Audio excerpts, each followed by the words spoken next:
Hello, and welcome back. This is Connor with Unison. Today we're going to be taking a look at 3 chord progressions from an artist named Marshmello: Happier, Friends, and then Wolves. If you're new here, how it works is that I've listened to these songs beforehand, figured out the chords by ear.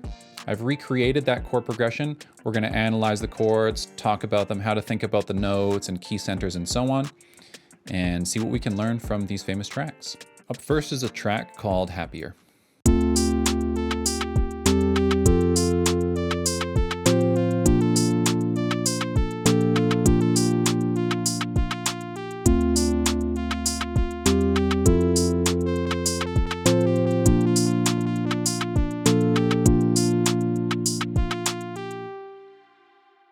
Happier chords: D minor 7, C major first inversion, F major.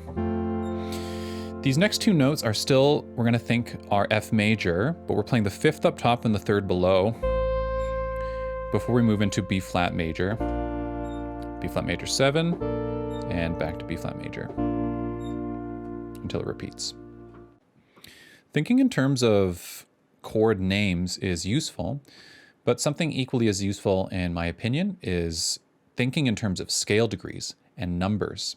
How do the chords relate to the home chord? And what key are we in? What's the key center? This type of thing. To me, it feels like we're in the key of D minor, and that's the first chord that we're starting on. We're starting on the 1 chord in the key of D minor. Instead of playing just a straight up D minor chord, the composer is adding a note, which is the 7.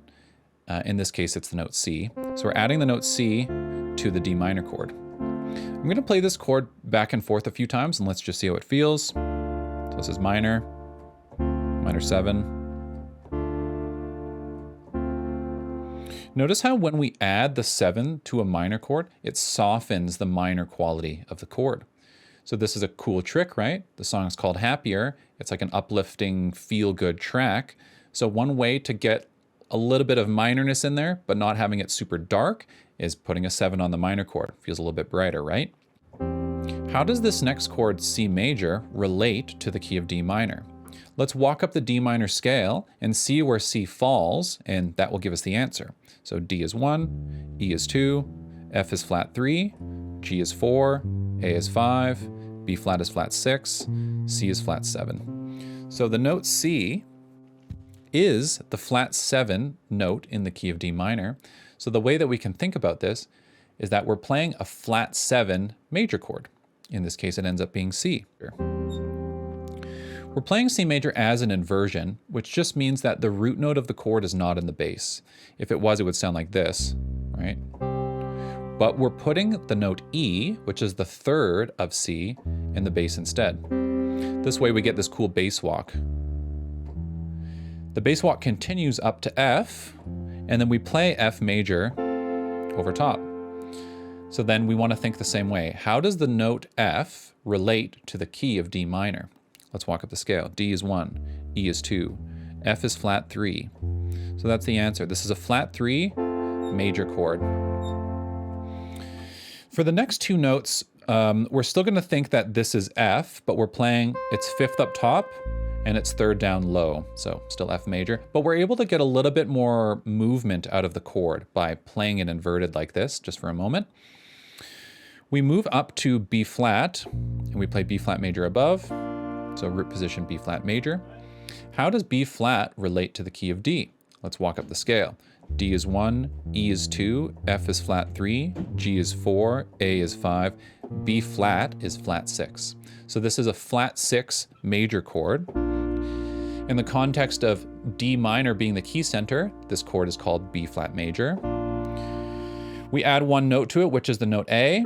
This is the 7 of B flat. So now this is B flat major 7. And then we play just to try it again to B flat.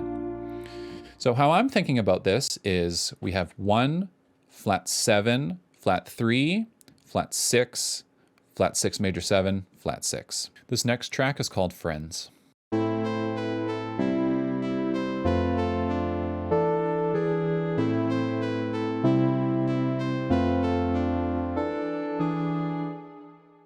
Chords for Friends, starting on A minor, C major, F major, E7 sus4 to E7, and back to A minor.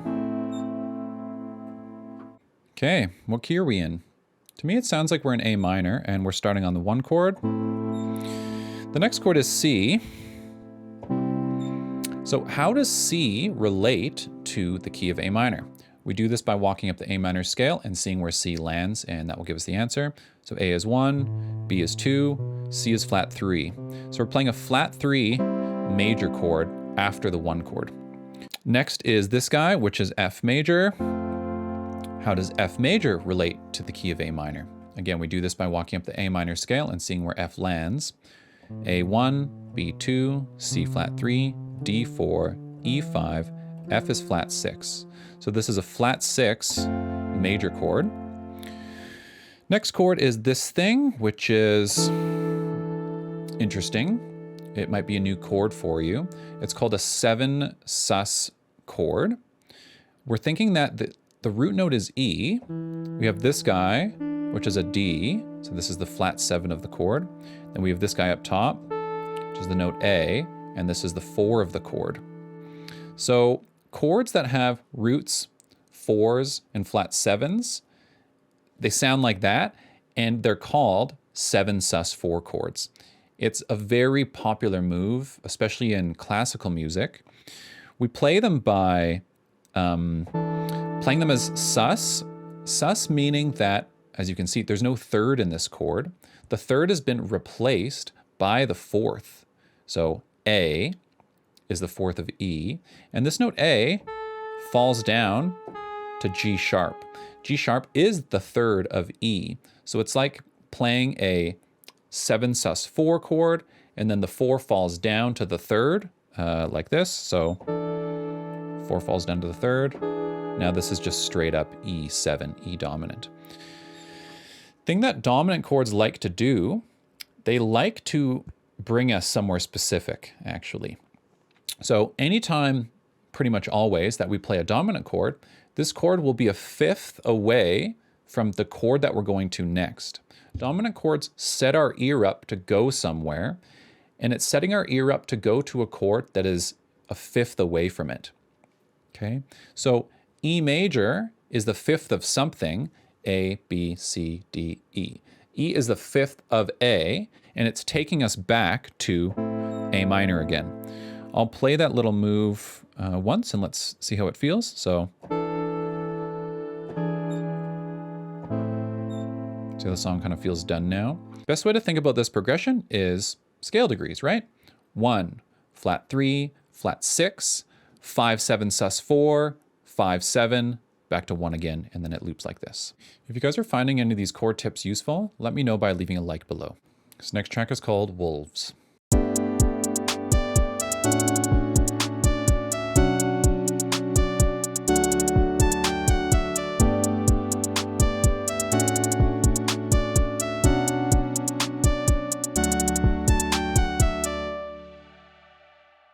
Chords for Wolves, starting on G add 9.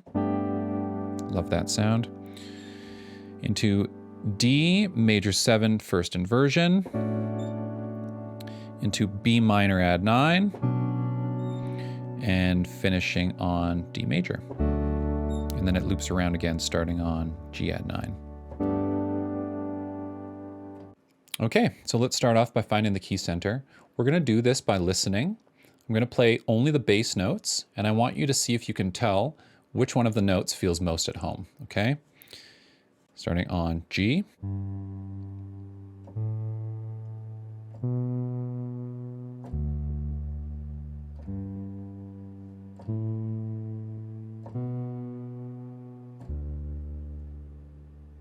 To me, it feels like B is the most at rest note. And that makes sense because the note G is the flat 6 note in the key of B minor. And the same goes with A. This is the natural flat 7 in the key of B minor. Let's verify that briefly before we talk about D. So I'm going to start on B, I'm going to walk up the B minor scale, and we'll see where the note G lands. B1, C sharp 2, D flat 3, E4, F sharp 5, G flat 6. So it sounds to me like we're starting on the flat 6 chord of the key, but we're playing an add 9 chord here.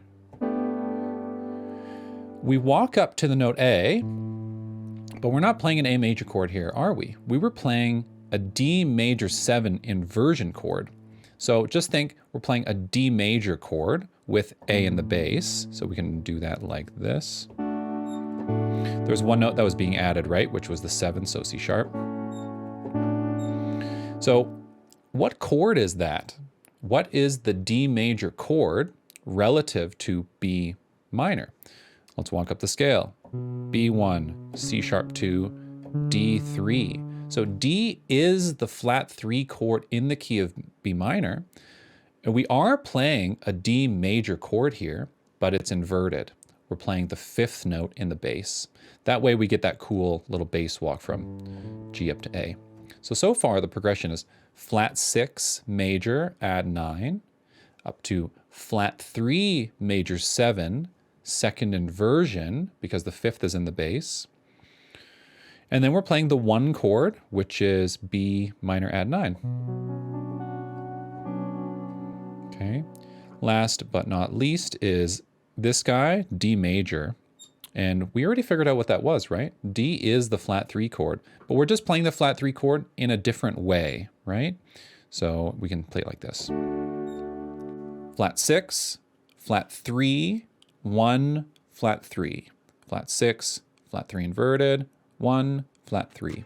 All right, that's a wrap. I hope that this information was useful to you in at least one way or another. For each of these videos, I go over a lot of topics, and I'm sure I'm skipping some fundamentals if you're new to thinking about chord theory. The best way to really start getting into this mindset, and that's what I always emphasize more than anything else, is the mindset. How to approach thinking about chords in a way that enables us to change keys, think about what notes we're playing, think about scale degrees and key centers. In my experience, this is just the most important thing.